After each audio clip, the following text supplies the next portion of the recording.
বছর বয়ান হবে, তুমি থাকবা কিনা জানা নাই। আমার কলিজার টুকরা ওই হাবিব কত স্বপ্ন নিয়া ময়দানে আওয়াজ, কিন্তু অকাতরে চলে গেল। কেউ ভাবেও নাই সন্তানটারে নাকি হাতের মধ্যে নিয়ে বলেছিল, আমি যদি মরে যাই আমার সন্তানটাকে দেখে শুনে রাখিও। আজও কলিজা ভরে দোয়া করেছি, এমন একটা মোনাজাত নাই যেখানে আমি যুবকের জন্য কলিজা ভরে দোয়া করি না। ও আল্লাহ, আর জানো আমার এই জমিনের মধ্যে ওসমান হাদির মতো কারো প্রাণ ঝরে না যায়। কুদরতের ছায়া দিয়া আমার কলিজার প্রত্যেকটা যুবকের জীবনকে হেফাজত করিও। এরে আমার কলিজার বাবারা, আমার আল্লাহকে বেজার করা যাবে না কেন, সেই প্রশ্নের জবাবে আমি এতক্ষণ হাদিসের আলোচনায় আছি। আমার আল্লাহ কেমন দয়ার মালিক,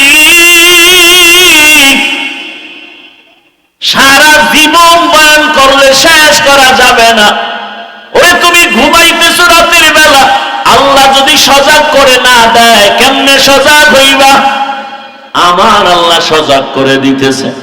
আবার কত মা কান্দে, রাতের ঘুমের মধ্যে সন্তান চিরবিদায় হয়ে গেছে।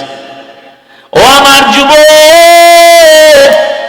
এত কষ্ট করে এত দৌড়ান দৌড়াই, না খানা না ঘুম না শান্তি, পায়ে ধরে ধরে বলি বাবা তুমি স্কুলে পড়ো, কলেজে পড়ো, চাকরি করো, ব্যবসা করো, আমি কলিজা ভরে দোয়া করি। আমি একথা একবারও বলি নাই স্কুল বন্ধ করে মাদ্রাসায় যাও, তাবলিগে যাও, পীরের কাছে যাও, না হয় জাহান্নামে যাবে। বাংলাদেশে আমি যুবকদের খুব ওজন দিয়া বলি, যুবক তুমি স্কুল ছাড়বা না, কলেজ ছাড়বা না। আমার দেশে মাওলানা মুফতি মুহাদ্দিসের অভাব নাই আলহামদুলিল্লাহ, তবে কলিজায় দুঃখ, আমার দেশে আদর্শবান ডাক্তারের অভাব, আদর্শ ইঞ্জিনিয়ারের অভাব, আদর্শবান ওসি ডিসি এসপির অভাব। ফাসে নিকল জায়েগা ফির ইসকা সফিনা, আশিক হো বিরাদার শাহিনশাহ দো আলম,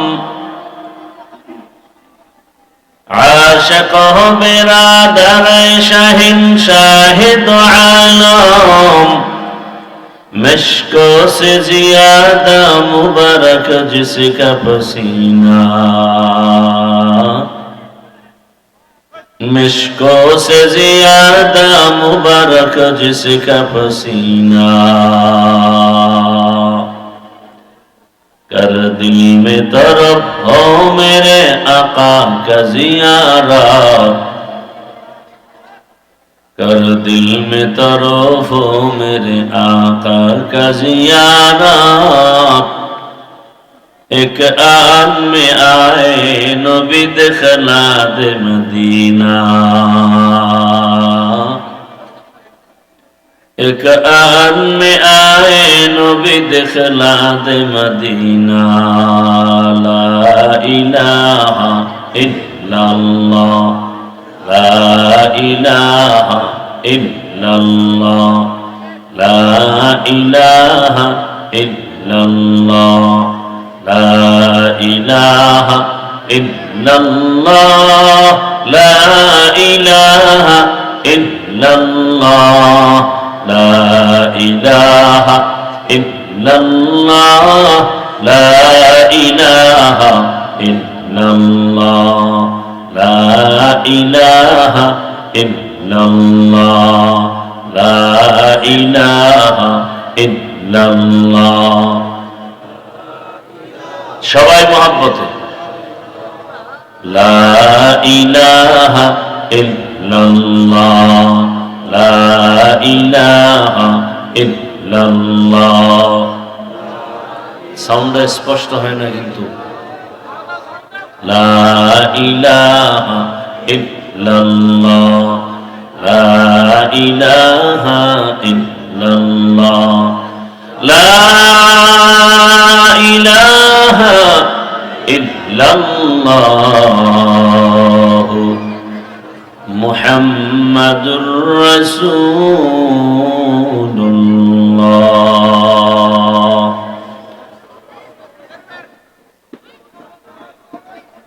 জামিয়াতুল হাসানাইন আল ইসলামিয়া আজগরা কর্তৃক আয়োজিত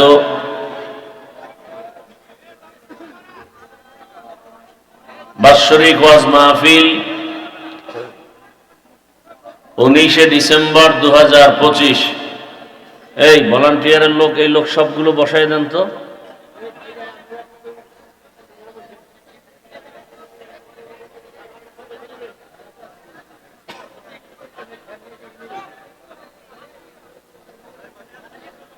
মহতি এ মাহফিলে উপস্থিত মুহতারাম সম্মানিত সভাপতি, প্রধান অতিথি হযরত উলামায়ে কেরাম, বিভিন্ন জায়গা থেকে আগত আল্লাহ পাকের আশিকিন, জাকিরিন, শাকিরিন, মুহিব্বিন, মুরব্বিয়ানে এজাম, কলিজার টুকরা আমার সমবয়সী যুবক বন্ধুগণ, স্নেহের ছোট ভাই, পর্দার আড়ালে মা বোনেরা, আল্লাহ পাক রব্বুল আলামিনের দরবারে শুকর যে আল্লাহ পাক আমাদেরকে সুস্থ রেখেছেন, আলহামদুলিল্লাহ। জীবনের এক অমূল্য সম্পদ আমাদের সুস্থতা। টাকা পয়সা, বাড়ি গাড়ি, আমাদের যত কিছুই থাক, যদি অসুস্থ হয়ে বিছানায় পড়ে থাকি, এই জীবনের কোনো দাম নেই। টাকা পয়সা, বাড়ি গাড়ি তেমন নাই, কিন্তু আপনি আমি যদি সুস্থ থাকি, এর থেকে সুখের জীবন আর। আমাদের সুস্থতাকে আল্লাহ পাক দায়েমান কবুল করেন। এখনো যারা অসুস্থ, ঘরে, বিছানায়, হসপিটালে, আল্লাহ তাদেরকেও পূর্ণ সুস্থতার নিয়ামত দান করেন। হযরত উলামায়ে কেরাম দীর্ঘ সময় আলোচনা করেছেন, আপনারাও ধৈর্যের সাথে শ্রবণ করেছেন। উলামায়ে কেরামদের কথাগুলো সহি তরিকায় আমাদেরকে আমল করার তৌফিক দান করেন। উলামায়ে হযরতদের ইজ্জতকে আল্লাহ বেশি বেশি বাড়ায় দেন। যারা বিরুদ্ধাচরণ করে, আল্লাহ তাদের হেদায়েত দান করেন। কিয়ামত পর্যন্ত আর আমরা নবী পাবো না, রসুল পাবো না, সাহাবায়ে কেরামদেরকে পাবো না। বড় বড় আইম্মায়ে কেরাম, আউলিয়ায়ে কেরাম যারা চলে গেছেন, এদেরকেও আর পাওয়া যাবে। একমাত্র ওই দায়িত্ব কোরআন সুন্নাহর আলোকে আমাদেরকে সঠিক শান্তির পথ দেখাবেন একমাত্র কিয়ামত পর্যন্ত উলামায়ে কেরাম। অতএব সেই উলামায়ে কেরামদেরকে নিয়ে যেন কোনো ষড়যন্ত্র আমাদের কাছে সফল হতে না পারে, অর্থাৎ কোনো আলেমকে আমরা দিল থেকে খারাপ মনে করব না। আল্লাহ তৌফিক দান করেন। আমি আপনাদের সামনে প্রতি বছরের ন্যায় এবছরও আল্লাহ হাজির করেছেন, দোয়া নিতে আসছি এবং সংক্ষিপ্ত আলোচনার জন্য কোরআনে হাকিমের এক আয়াত, রসুলের একটি হাদিস আমি আপনাদের সামনে তেলাওয়াত করেছি। এই যুবক, তোমরা বসো। তামাশা করতে আসছো না?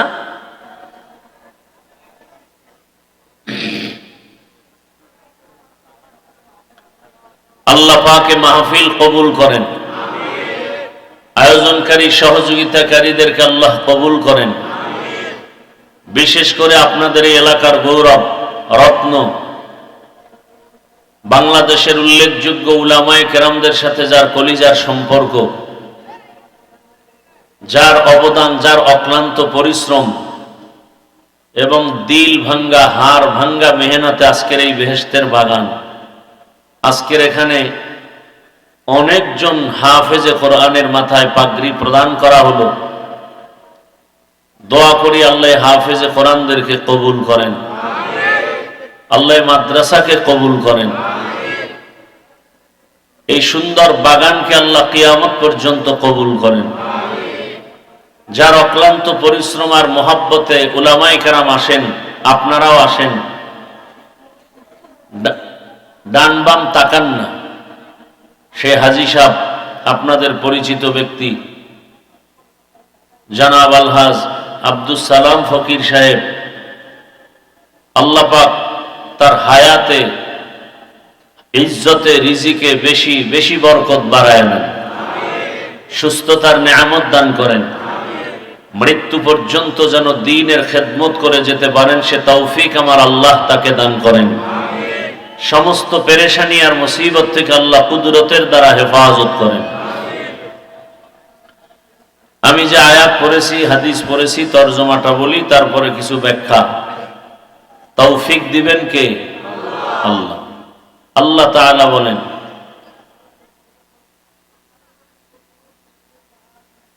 ওয়ামা খালাকতুল জিন্না ওয়াল ইনসা ইল্লা লিয়াবুদুন। হে জগতের মানুষ, আমি জিন ও ইনসানকে সৃষ্টি করি নাই, হ্যাঁ করেছি একমাত্র আমার ইবাদতের জন্য। হাদিসে পাকে রাসূল বলেন, লা তাআতা লি মাখলুকিন ফি মাসিয়াতিল খালিক। আল্লাহকে অসন্তুষ্ট করে পৃথিবীর ভিন্ন কারো আদেশ বা নিষেধ বা হুকুম মানা হারাম। আয়াত ও হাদিসের তরজমা শেষ। হাদিসের উপরে কিছুক্ষণ আলোচনা হবে, এরপরে আয়াতের উপরে। শেষ দোয়া করে আমাদেরকে বিদায় নেওয়ার তৌফিক আল্লাহ রাব্বুল আলামিন দান করুন। আমরা চাইলে অনেক কিছু হবে না, কিন্তু আল্লাহ যদি চান সবকিছুই হবে। এজন্য আল্লাহর চাওয়ার উপরে আমাদের সন্তুষ্ট থাকাই এটা ঈমানের পরিচয়। হাদিসে আল্লাহর রাসূল কি বললেন? যে আল্লাহকে অসন্তুষ্ট করে পৃথিবীর অন্যের হুকুম মানা হারাম। এ হলো তরজমা। অর্থাৎ দুনিয়ার এমন কোন ব্যক্তির হুকুমকে প্রাধান্য দেয়া যাবে না আল্লাহর হুকুমের উপরে।